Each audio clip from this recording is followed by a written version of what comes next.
Now let's discuss some of the disadvantages of equity shares. Number 1, no advantage of trading on equity. When company prefers raising funds through equity shares, so company is not able to take advantage of trading on equity. What is trading on equity?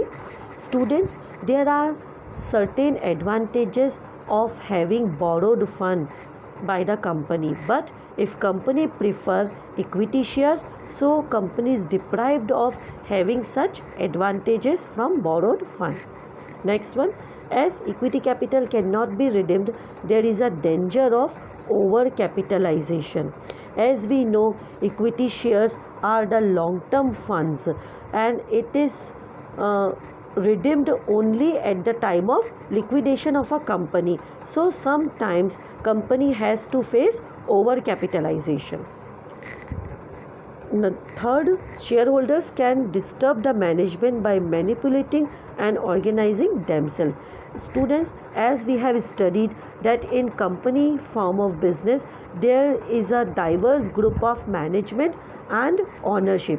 But though equity shareholders enjoy the voting right and participate in the management affairs, so sometimes they interfere the management affairs and policies and strategies which are formulated by the management.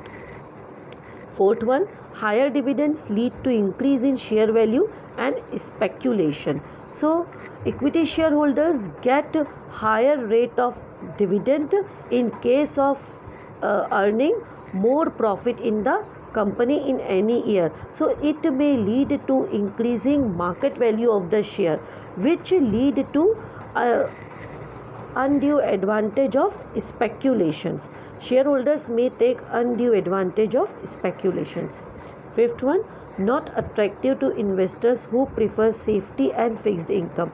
As equity shareholders are getting leftover profit and they cannot create any obligation on the company for getting dividend. So in case of loss, they may have to sacrifice their dividend. So those investors who prefer safety and fixed income, they are not interested in preferring equity shareholders. All right.